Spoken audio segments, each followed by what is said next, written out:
Hi, this is Ruth from A Slice of Heaven in my Cooking with Ruth show, and today we have our special guest. Mike Warren is going to be interviewing my son Matthew and his wife Alana, and they're going to talk about what they're planning to do in the next year.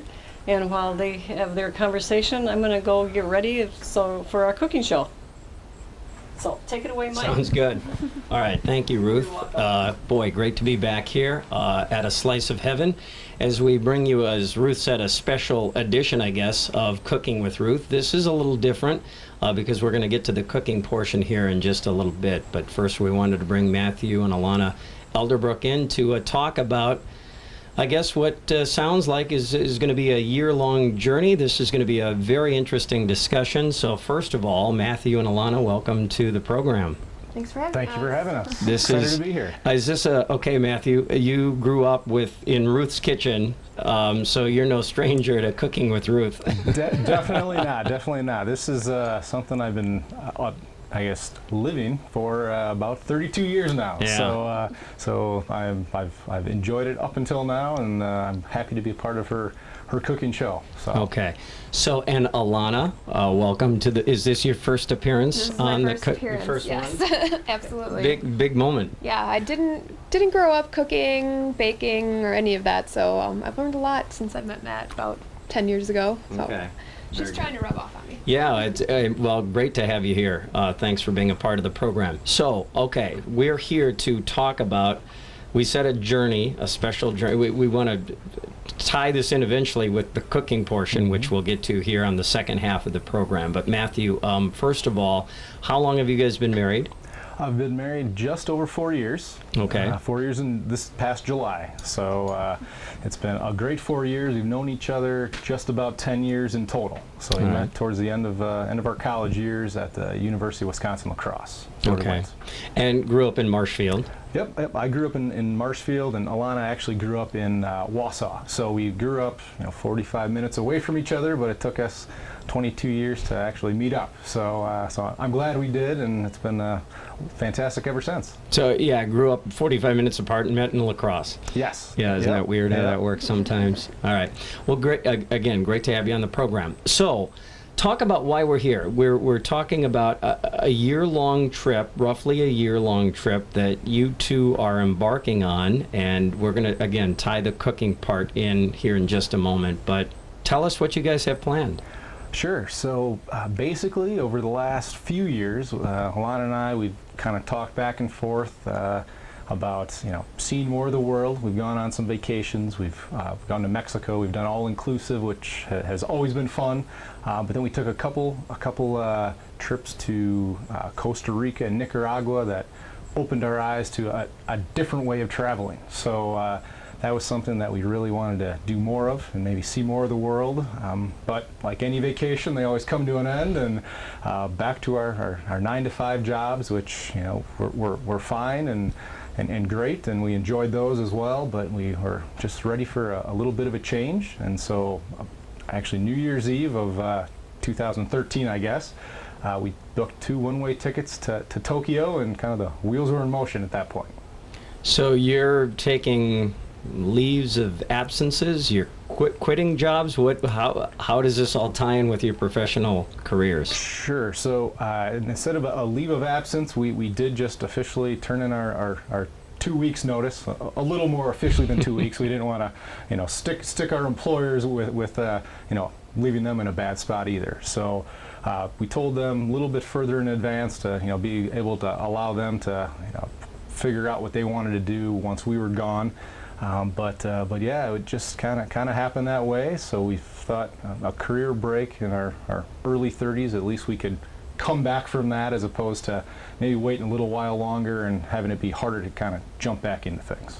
You're doing this backwards, right? Most people do this in retirement or something. You guys are doing it when you're still young and can, really, really enjoy it, and maybe that's why, right? Yeah, we had always kind of dreamed of long-term travel, but thought it would be in retirement. But as we've kind of gotten older and we've been working for a while, we realized retirement's maybe not promised to us, and if it is, will we want to just pack up and leave? We'll probably have kids or grandkids. So it was kind of a now or never for us. Yeah, I would also say, to go along with that, as far as the, doing things a little backwards, some of where we're going to be going and things we're going to at least attempt to do. I hope to do it now. I'm pretty sure I won't be able to do it 30 years from now. So we figured, let's just, go for it. Okay, sounds fascinating. So you mentioned you booked the one-way tickets to Tokyo. That's obviously the first stop. Yes, yep. Tokyo, Japan is our first stop. We're thinking about maybe heading east and heading to Europe first, but based on the time of the year, we rather chase the sun than kind of chase winter. So we're looking forward to kind of extending our summer here in Wisconsin for another 9 to 12 months. So okay, you've planned this all out. You spent some time, obviously, before you booked anything, and you thought this all out ahead. You've mapped out your course for the next year, roughly. Not quite. We're kind of going to be moving slow, and so we don't want to make too many plans in advance in case we end up liking somewhere a lot. We can stay there, or possibly find a volunteer opportunity, or maybe just a quick month-long stint bartending or waitressing or something.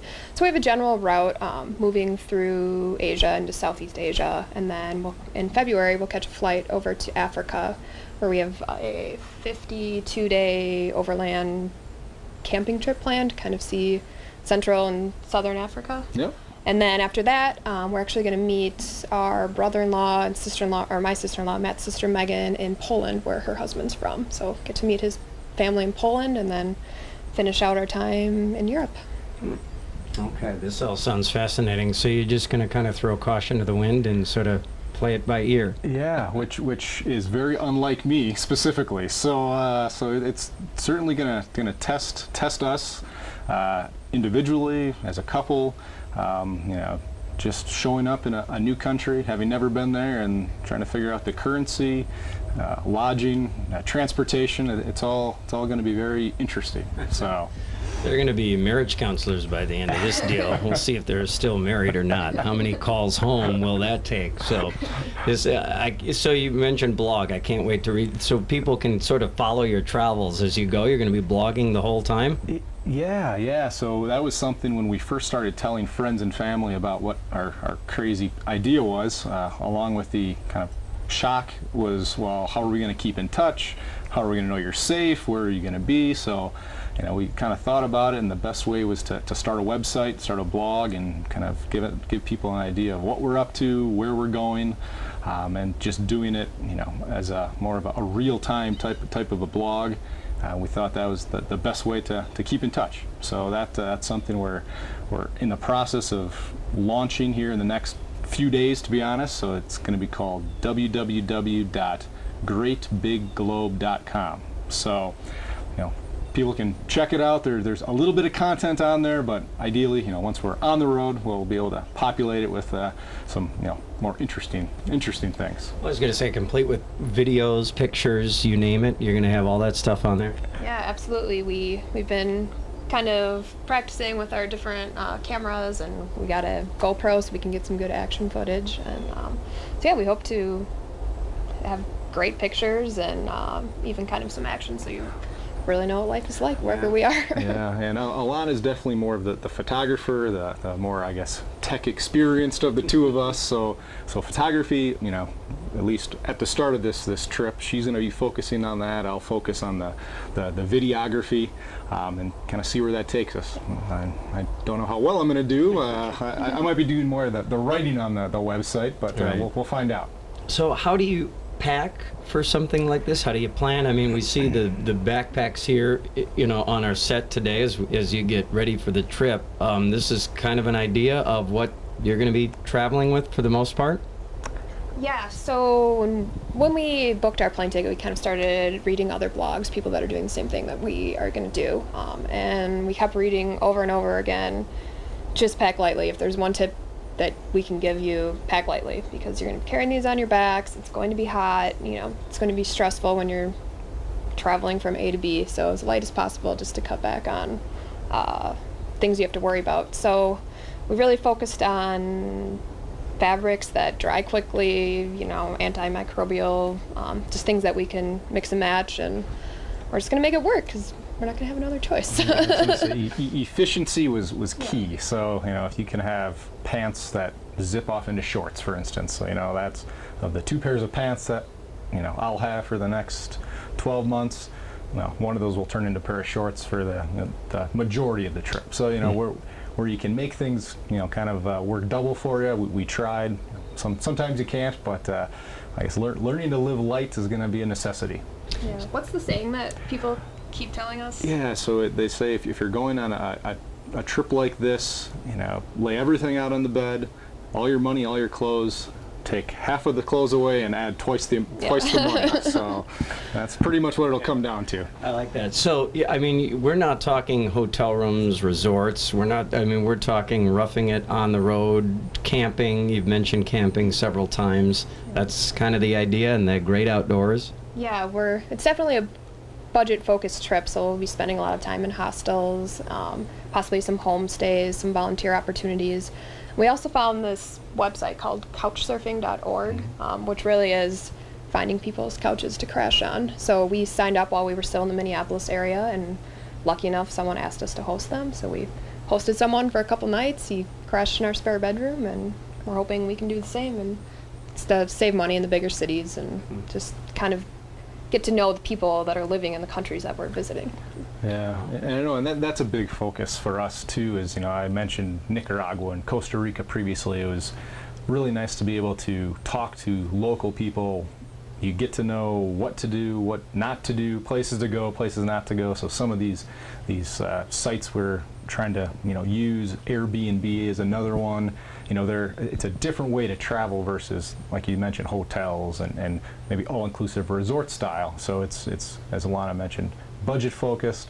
We didn't win the lottery to be able to do this. It's something that we plan for, we save for.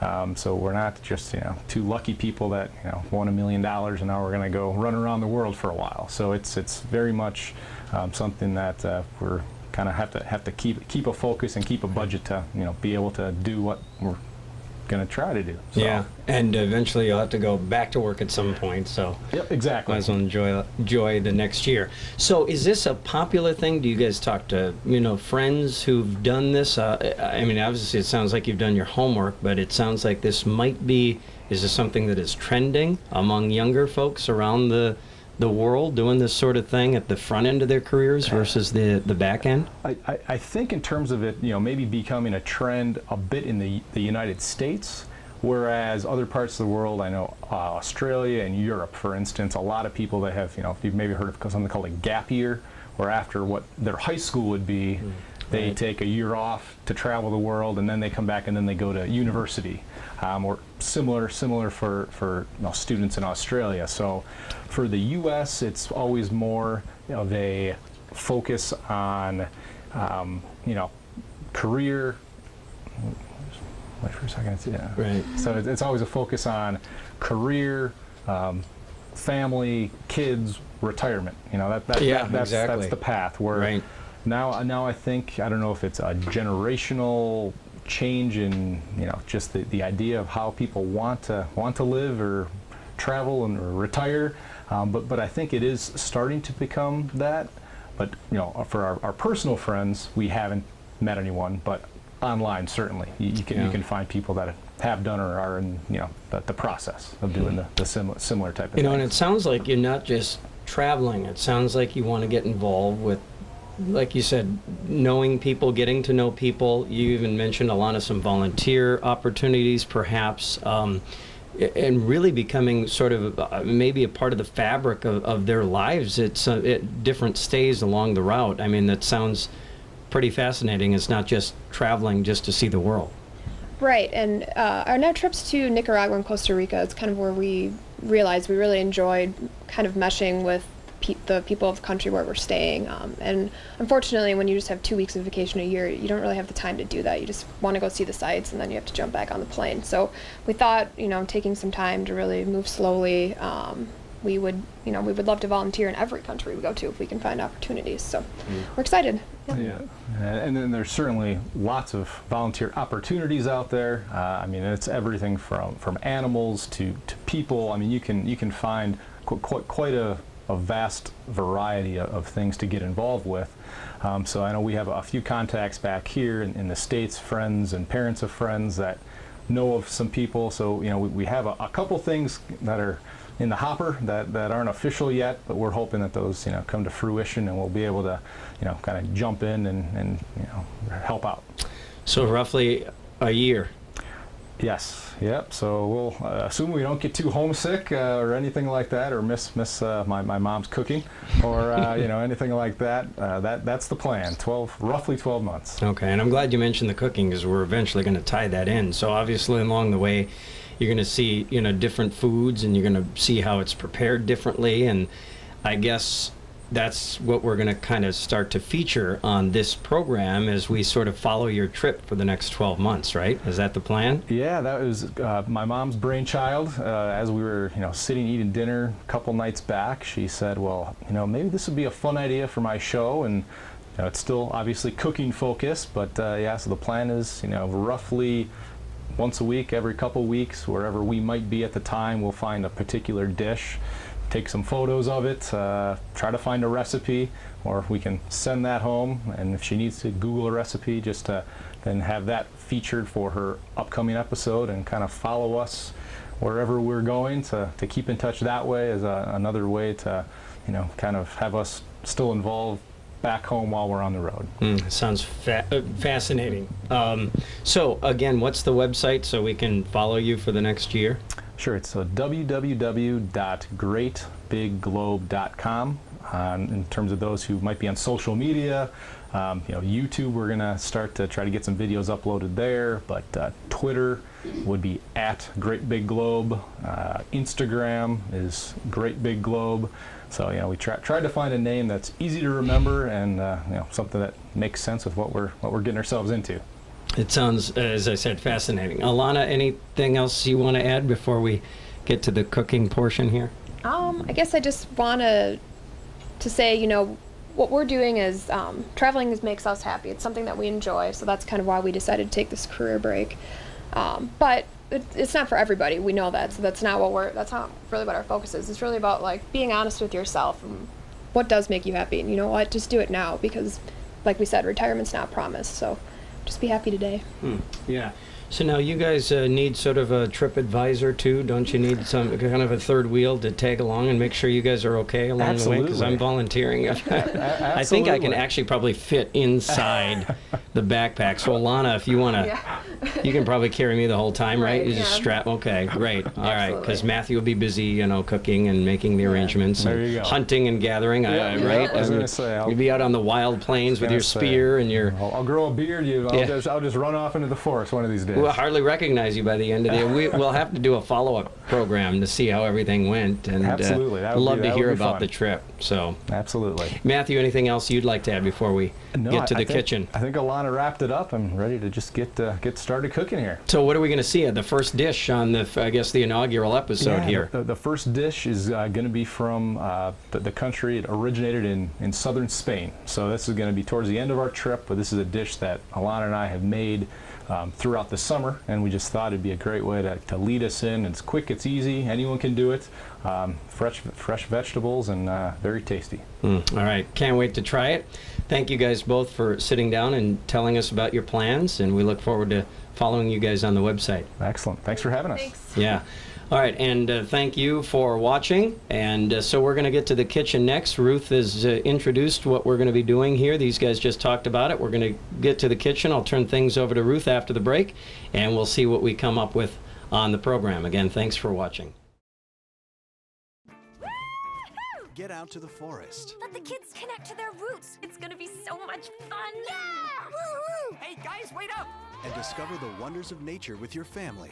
These trees are the key to our way of life. Fresh air. What a glorious morning! Clean water. Woohoo! This is great! And endless forest adventure. Let's rock this jungle! Yo, this is untapped territory. How amazing! Visit discovertheforest.org to find a forest near you. So now you've heard a little bit about my son Matthew and his wife Alana and the world travels that they are going to start in about 3 weeks. So why don't you tell us a little bit about the dish that we're going to be making today? Today we're going to be making gazpacho, which is a cold soup, so it's great for summer, it's refreshing, and it's light. And gazpacho originates in a southern region in Spain. It's been around for hundreds of years. It kind of evolves as it comes to the U.S. Sometimes people add fruit, but traditionally it's a tomato-based cold soup. I was going to say, and we've enjoyed trying to make this different times, so we're hoping that once we actually try it, we'll figure out if we're doing the appropriate job or not, and we'll come home with the exact recipe and pass that along when we're on our trip, and then my mom and Ruth can take a stab at that down the road as well. So I guess we're going to get started. Okay, so we have prepped some of the vegetables. So I'm going to put this in the food processor. Yep. So if you want to tell them what we are going to be adding. As I put the various things in here. All right, so the soup itself, we're going to start, there's 8 tomatoes, vine ripened. You just rough chop those, as well as 1 yellow bell pepper, 1 red bell pepper, 1 cucumber, skinned and then again rough chopped, 1 jalapeno, as well as 1 medium red onion. Then you're also going to put in about 4 cloves of garlic. Excuse me. And the way that we've done this, based on the size of the food processor, we've split the total into 2 separate batches, just again for the sake of the size. So we've split up the individual units of garlic. Next would be lemon juice, and with the lemon juice, you're going to go about 1/8 of a cup of lemon juice, as well as 3 tablespoons of olive oil. And now with the garlic, I happen to have a jar of the already set to go garlic, but do you sometimes also use the clove garlic when you're making this? Yes, 4 cloves of garlic is what the recipe officially calls for. We actually generally use the out of the jar garlic just because we do have that kind of more at our disposal, and we find it does the same job, especially in a recipe like this where you're going to be blending everything up into one dish anyway. So you're chopping some fresh basil. Basil right now. Is also going to go into the dish. Total for the dish is going to be about 1/4 of a cup. So again, I'm only going to put about half into this particular batch. And then total for the dish, again, you need about 1/2 cup of fresh cilantro. So I'm just going to put half into the food processor to start. Just give it a quick rough chop. And for those that really like cilantro, you could even put more cilantro. You could put a if you little wanted more to. in there. For those who love it, more is great. For those who don't like cilantro as much, it has quite a flavor and can overtake some dishes. And you had talked about the jalapeno. Yep. Already? Yep. So 1 jalapeno goes in. We've actually made it with 2 jalapenos. So we like it a little spicier, but for those, one is what it calls for. Okay, so I'm just going to turn this on. It's going to make lots of noise.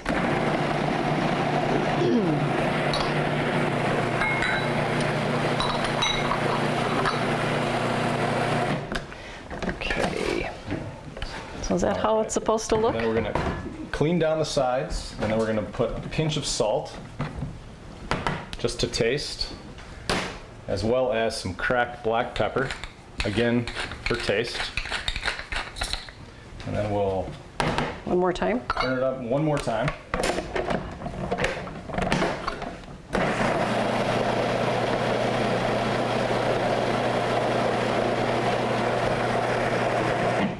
So, of course, depending on what you're planning, how you're planning to serve it, what would a typical batch serve? For how many people? For this particular size, this comes out about 6 servings. That would be 6 servings of a full, let's call it a lunch dish. However, we will go into a couple of different ways of plating and serving, because you can also have gazpacho as an appetizer, or for some people, for a let's say a dinner party where you might have some appetizers in advance. You can also have some smaller servings where it may fill up to, let's say, 12 to 15 people. Okay, whoops, excuse me. I'm going to just take the tops off of the tomatoes. Now we're just finishing off the second part of the full recipe with the second batch here. And so I've just diced up the second half of the red onion, the red bell, the yellow, now the tomatoes. And you can put an orange bell instead of yellow if you wish. You can put orange. We've actually put green when those are, obviously in season as well. Basically, whatever you can find. The traditional recipe, calls for more of the colored peppers versus the green. And for some people, I know the green can have a very strong flavor as well, and they don't prefer that. So again, we tend to go with the colored peppers where we can. I think I find that with a lot of the recipes that we do, if it calls for green, it seems like the green, if it's an egg bake or some kind of a casserole or whatever, really overwhelms, I think, and takes over the whole flavor of the dish. So I guess we tend to like, especially the red peppers, we'll use in a lot of our different recipes. So when did you like to start cooking, Matthew? I'd say it started at a fairly young age. I know I was beyond that, and then even going into my college years. A lot of people in college stick with the ramen and some of the other types of meals. So I always like to cook the chicken and a chicken breast with some rice on the side. So my college roommates, living with 4 other guys, they always saw me in the kitchen for more than whatever a ramen dish takes in the microwave. So yes, it did start at a young age, and I did continue on post my formative years living at home. So I am thankful for that. In fact, I remember when you and some of your friends decided to take cooking when you were at Columbus High School. Yes. And you'd make pastries and all these wonderful things that we'd hear about, but we'd never get to taste. No, we'd keep those for lunch, obviously. So yeah, we missed out. But they got to hear about it, so that was still okay in my book. All right, so lastly here, I'm going to put in some more of the cilantro. You need a little bit more? A little bit more to get to about a quarter cup is what this half of the total batch is going to call for, and then about 1/8 of a cup will remain for the fresh basil, as the whole recipe calls for a quarter cup. All right, so again, we'll put in a little salt and pepper to taste while we clean off the sides.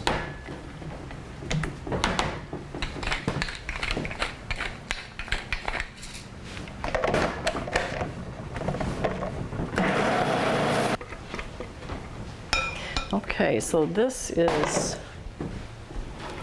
how it looks when it's all made. And we have some that we made ahead because, as Matthew said, it is better to have it chilled down. And then we're going to show you some different ways of serving your gazpacho. Okay, so if you're serving this for like your meal, like a luncheon meal or dinner meal, you would have a large bowl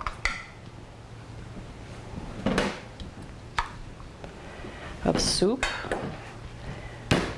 and then we're going to add some things to it. Let me grab a spoon up here. And you especially love avocados. Absolutely. I was going to say avocados on anything is wonderful. Breakfast with my eggs. Of course, guacamole. I'm a huge fan of guacamole, so putting it as an addition to any meal is all right in my book. As far as this dish, for the first way to plate it. So just a little. Yep. So just a little dollop there on the top.